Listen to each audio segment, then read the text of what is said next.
tarde, que coisa boa ter a sua companhia nessa quarta-feira. Seja bem-vindo, seja bem-vinda. Quarta-feira com decoração contemporânea aqui no Olhares. É tendência usar revestimentos que dão uma cara mais industrial nos cômodos. Aqueles que misturam, por exemplo, o efeito do cimento queimado aos efeitos desgastados causados pelo tempo. Você vai ver daqui a pouco, com fotos lindas, um ambiente mais lindo que o outro. Uma situação desagradável, gente. Pensa na seguinte situação. Você lê na agenda do seu filho, da sua filha, que existe uma visita indesejada na sala de aula. Estamos falando do piolho. Uma dermatologista vai nos ensinar a prevenir e a tratar. Vamos aproveitar para tirar nossas dúvidas. E tem também teatro como alternativa para minimizar a timidez. Segundo o professor Marco Aldino, que está aqui conosco, 80% de quem se matricula no curso dele é com esse objetivo. Seja bem-vindo, professor Marco. Oi, tudo obrigado, bom? obrigado. E o Donatan também vai participar do nosso bate-papo, mas eu queria falar sobre esse dado super interessante que você nos trouxe. 80% não quer ser ator ou quer ser atriz. Busca, em primeiro, vencer a timidez ou pelo menos minimizar. É interessante isso, assim, foi uma estatística que eu cheguei à conclusão, né? Porque a maioria dos pais que procuravam para matricular os alunos na escola, no curso, né, de teatro, ou os próprios alunos que procuravam, eles tinham um problema com a timidez, assim. E eu achava isso ótimo, assim, porque eu sempre digo o seguinte: se você quiser ser ator ou atriz, eu ajudo. Tá, eu não prometo nada, eu ajudo. Mas o meu foco mesmo é o ser humano. Então isso para mim era um material de trabalho muito bom. Porque trabalhar com a timidez, eu sei o quanto a timidez atrapalha. Eu já fui muito tímido. Na adolescência, nossa, eu era muito tímido. E hoje eu sei que técnicas, possuem técnicas que conseguem vencer esse tipo de Isso que eu ia perguntar, porque não é fazer uma aula de teatro por si só. São técnicas que vocês têm para minimizar isso. Aquela fama assim de dentro para fora, eu te digo que a timidez é uma técnica de fora para dentro. Como assim, professor? Aí tem que participar da aula. Mas é de fora para dentro a timidez. É uma questão de postura, é uma questão de ambiente, de olhar sobre onde você está e você querer dominar aquilo. Um pouquinho da questão do rosto, do queixo, isso tudo ajuda na hora de perder a timidez, sabe? De postura, de atitude. Total, isso é de fora para dentro. Tá. Mais do que você... Porque a timidez, você não perde de uma hora para outra o que está dentro de você, né? Agora, o que está externo, que pode te ajudar... Porque, na verdade, assim... As pessoas acreditam na história que você conta. Se você contar uma história que você é tímido, as pessoas vão acreditar. Se você não contar essa história, você vai trabalhando dentro de você enquanto você consegue socializar e conversar e ter uma vida normal. Porque o principal o que a timidez mais destrói é a relação. É a relação social, né? É a relação, né? Então é isso que eu vejo. Meus amigos, eu estava falando com o Donatan aqui, que eu tenho vários alunos, mas uma aluna em especial, e ela até postou hoje, que eu sou uma prova viva disso, que ela nas primeiras aulas, assim, ela tinha muito aquela coisa de ficar contracenando o cabelo no rosto, sabe? Eu entrava em cena fazendo meio que alguém participando da cena e prendia o cabelo dela, porque eu não conseguia entender o que ela estava falando, porque toda hora ela usava o cabelo como um esconderijo. Para encobrir. Para encobrir. E assim, isso é muito natural, principalmente em mulheres, assim, é muito normal isso. E aí, hoje, ela é um dos exemplos, assim, quando tem alunos novos, eu chamo ela para fazer exercícios, porque ela continua tímida. Eu que conheço, ela continua, mas ela tá com a manha, sabe, de não mostrar isso, assim, isso é maravilhoso, assim. Que legal. Outro exemplo também é o Donatan, que trabalha aqui na Band de Santa Catarina, mas hoje está sendo entrevistado como ator, né? Eu acho que se a nossa produção fizesse esse convite para você antes de você fazer teatro, você teria aceitado participar do programa, Donatan? Pensaria muitas vezes antes de aceitar. E dessa vez disse sim na hora para Bruna, não foi? Foi. Já é uma grande evolução, né, Donatan? Sim. E quando eu decidi começar uma aula de teatro, um dos grandes fatores foi a questão da timidez. Eu, desde adolescente, fui muito inseguro ao me relacionar e a falar com as pessoas. E o outro fator foi que eu sempre admirei o grande ator, a grande atriz, a arte da interpretação, né? Foi esses os dois fatores. Unir o útil ao agradável. Sim, sim. E eu sempre me imaginava na pele de um ator, né? E hoje, o que o teatro te ajudou, como a gente estava falando com o Marco Aldino, na questão da tua vida, nas relações, na vida social mesmo? Uhum. Eu acredito que a mudança é única de pessoa para pessoa. Pelo menos para mim tem sido gradativo. Eu ainda me sinto nesse processo de mudança, né? Foi como ele disse, não é do dia para a noite, né, professor? É um processo. É um processo. Uma das coisas que eu aprendi foi encarar as coisas, né? Como essa entrevista, por exemplo, e como sem medo de errar. Sem medo de errar, né? Tenho tido mais facilidade de expor as minhas ideias no trabalho, né? Com os amigos. O exemplo dele, você deve estar ouvindo, né? Quantas pessoas que têm essa mesma situação? Não, é uma vitória, né? Você sabe que é uma vitória, né? É porque é um problema muito sério a timidez, assim, sabe?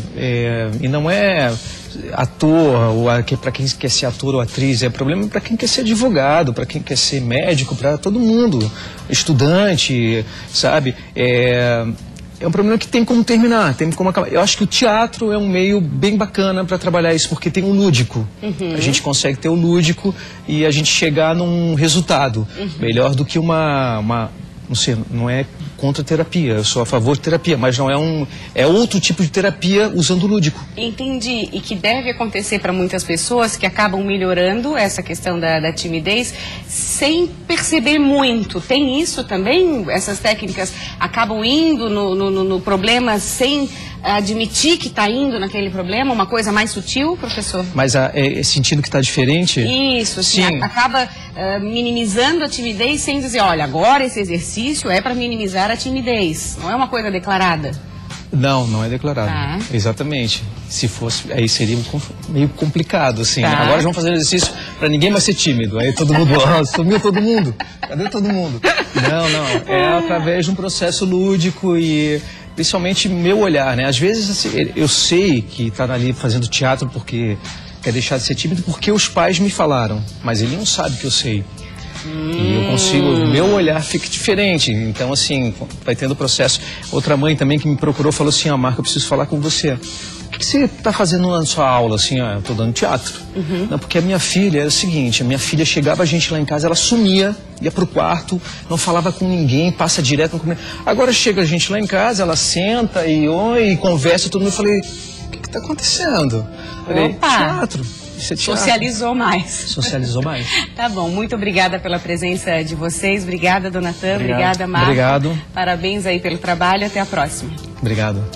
A gente tem uma dica de cultura para você. Nessa quinta-feira, amanhã, às 7 da noite, será exibido o filme O Menino e o Mundo, no Cine Clube da Fundação Cultural Badesque, em Florianópolis. A animação brasileira concorreu ao Oscar 2016 e ganhou mais de 40 prêmios em diversos festivais do mundo. A exibição é gratuita e ocorre para celebrar os 10 anos da Fundação. E até o dia 20 de abril, o público também poderá conferir a exposição coletiva Paisagem Plural. A mostra reúne trabalhos de 20 artistas que reinventam a paisagem a partir da natureza, da cultura e da estética. Para mais informações, você pode acessar fundaçãoculturalbadesque.com. Convidamos a arquiteta Cíntia Schlindwein. Seja muito bem-vinda. Tudo bom, Cíntia? Vai falar sobre uma tendência forte aí da arquitetura, da decoração contemporânea, que são os ambientes com caras mais industriais. Como é que é isso, Cíntia? Decoração industrial. Então, a decoração industrial, ela teve início nos Estados Unidos, nos anos 70. Por quê? Porque os artistas,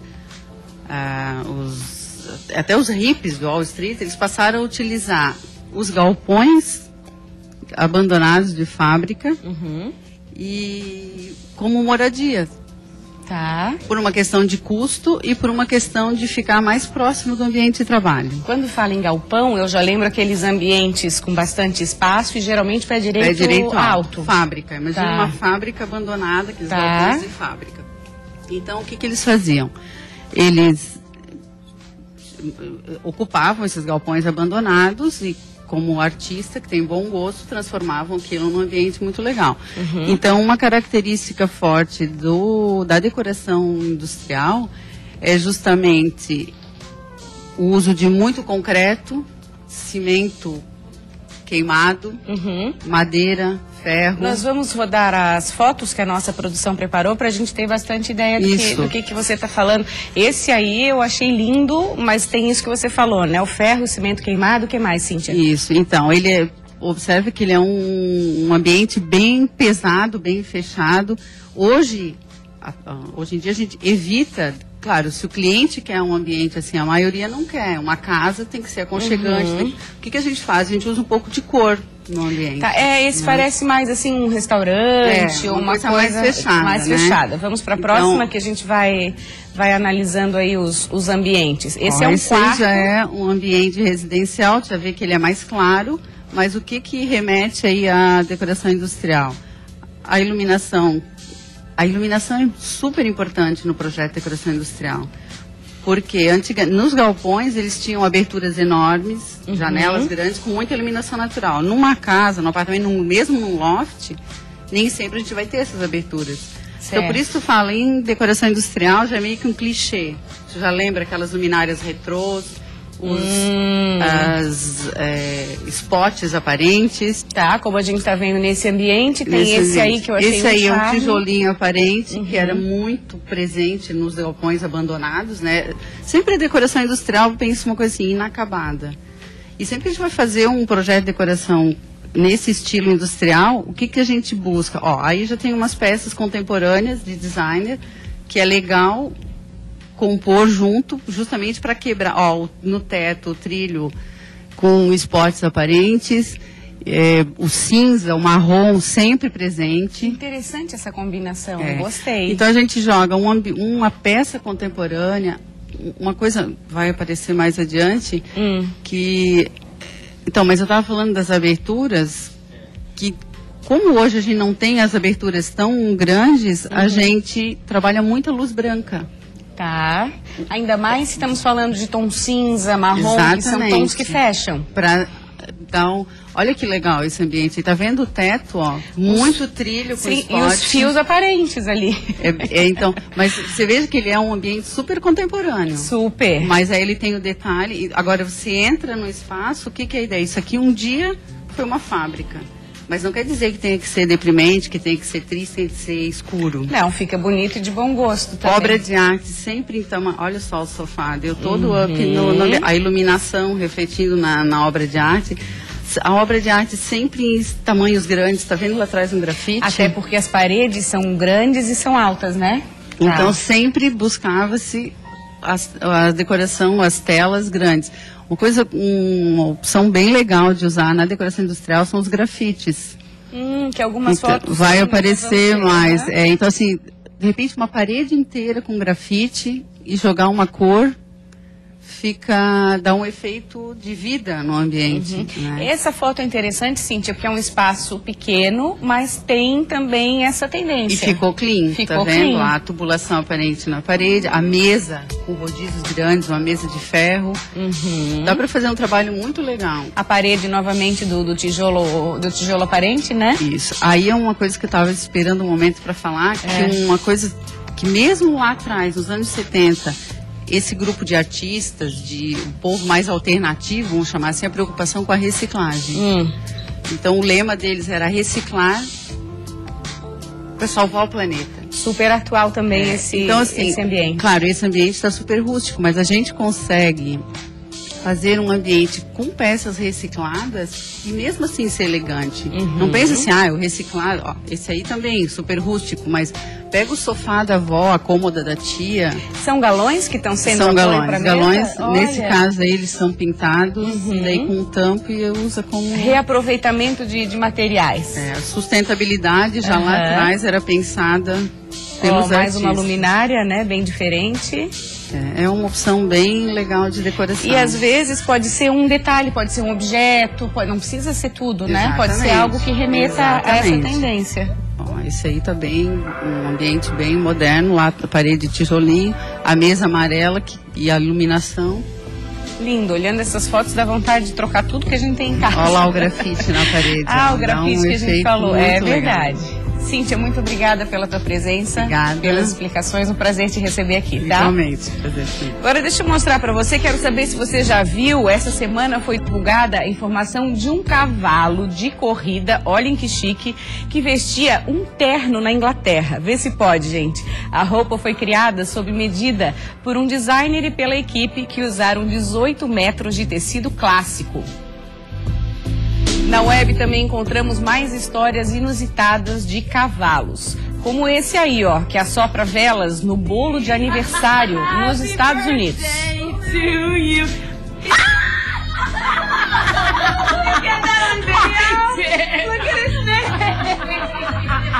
Pura diversão, né, gente?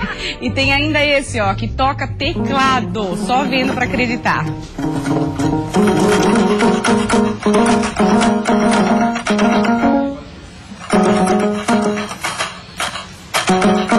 A gente não identifica a música, mas ele tá fazendo o papel dele, ele tá tocando, né? Deixa eu dar boas-vindas aqui para Vanessa Sebastiani, dermatologista. Vanessa, tudo bem? Bem-vinda. Obrigada. Vanessa, a gente vai falar de um assunto nada agradável, principalmente nessa época aí de escola, que é a questão do piolho.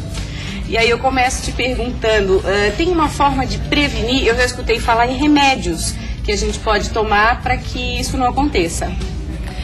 O ideal é que a prevenção seja, na verdade, identificar quem tem piolho, quem tem lêndia, e não usar uma medicação para prevenir que tenha uma crise. Qual o problema de usar a medicação? A medicação, ela pode induzir resistência, né? Porque são pequenos parasitas, são pequenos insetos, e já se tem documentado resistência a algumas medicações, tanto tópicas quanto orais. Então, o que acontece? Se a pessoa tem uma nova crise, se tem uma nova chegada de piolhos, talvez a medicação não vá funcionar. Ah, cria resistência. Exatamente. Tá. Como acontece com as bactérias que a gente ouve. Eu anotei aqui algumas questões das chamadas lendas urbanas, assim, que o pessoal pergunta muito. Resolve? Não resolve. A hortelã é muito conhecida, a alfazema é muito conhecida. Há alguns anos atrás, fazer uma aplicação de álcool com semente de pinha também ficou conhecida, mas eles não vão trazer benefício. Tratamento à base de vinagre, funciona? Sim. A gente costuma diluir a água com vinagre, meio a meio, ou 1/3 de vinagre, 2/3 de água. Coloca num algodão, aplica mechinha por mechinha no cabelo e depois o pente fino. O vinagre ajuda a remover a lêndia, o pente é fininho mesmo. Pente fino é um clássico. Que funciona. É um clássico que funciona. Que funciona. Tá, e o pente fino vai ajudar a remover a lêndia. A remover a lêndia. Tá. A lêndia são os ovinhos do piolho. Cada fêmea coloca mais ou menos 10 ovinhos por dia. Isso que eu ia te perguntar, a proliferação é muito grande. Muito grande. Porque cada adulto, cada fêmea, colocando 10 ovinhos por dia. Daqui uma semana, 10 dias, vamos ter 10 novos piolhos. Nossa. Por isso que é tão importante remover a lêndia. Tá, esse é o foco. Sim. Tá, e sintomas, só a coceira mesmo ou tem outros sintomas que a gente pode avaliar olhando o couro cabeludo, a cabeça dos nossos filhos? Examinando a cabeça do filho a gente pode ver tanto o inseto, tanto o piolho, quanto os ovinhos, né?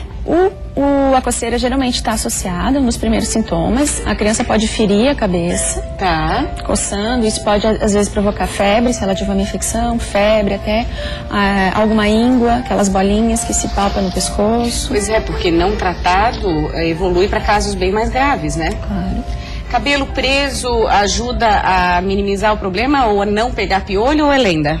Não, o cabelo preso ajuda para quem está fazendo o tratamento. Né? Porque se o cabelo estiver solto, a facilidade de cair uma lêndia ou de cair um inseto é maior. Mas não prevenir para não pegar. Outra pergunta também bastante comum é se o piolho acaba indo mais nos cabelos que estão mais sujos, nos cabelos mais limpos, ou não, gosta de cabelo e ponto. Gosta de cabelo. Tá.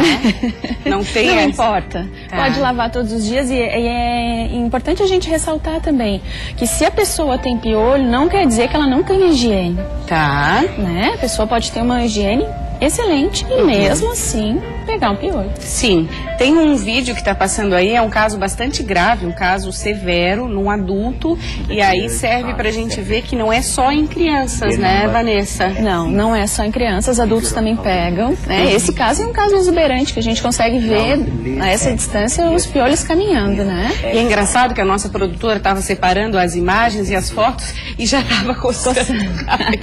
Muito Acho comum. que é meio psicológico isso, né, Vanessa? É.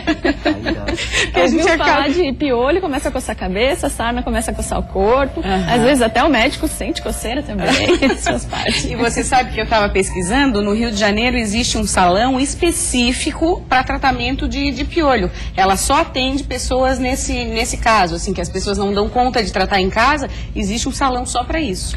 Existe uma coisa bem interessante, né? Porque, na verdade, é bem cansativo. Se você tem um filho com pouco cabelo, agora se você tem 3 filhos, todos os dias, que o ideal é que isso seja feito todos os dias, né? Quando identifica que tem piolho na criança, mechinha por mechinha, quase fio por fio, catando. Então, às vezes, é bom recorrer a um profissional que vai fazer isso, né? E vai conseguir que o tratamento ele seja efetivo. Vai eliminar. Além de fazer essa inspeção, né? Tem alguma coisa que eu possa estar colocando junto, além do vinagre que você falou que é eficaz, mais algum outro produto para... Sim, o ideal é que seja realmente tratado, né? Tá. Porque a água com vinagre, ela vai remover os ovinhos. Mas que vá, consulte com o dermatologista, que ele vai prescrever um tratamento para evitar as resistências, que seja adequado, porque dependendo do tamanho, do peso da criança, tem coisas que não são adequadas para ela usar. Vai prescrever um tratamento adequado, vai eliminar os adultos, depois vai fazer a prevenção, tratando os ovinhos e os filhotinhos que possam aparecer. E cicatrizar as lesões, em algum caso fica bastante lesão no corpo Pode cabeludo, acontecer, né? de ter lesões ativas, às vezes com infecção, que também tem que ser tratada. Tá ok. Vanessa, quero agradecer muito suas explicações. Eu sempre digo que é uma consulta que a gente tem aqui. É uma consulta que a gente compartilha com você, que dá o prazer aí da sua audiência. Muito obrigada. Tá chegando agora o Divulgação. Não desliga, continua. Depois do Divulgação tem Nader Kalil com um monte de notícia bacana para você no Repórter Band. Beijo, até amanhã, a 1h espero você.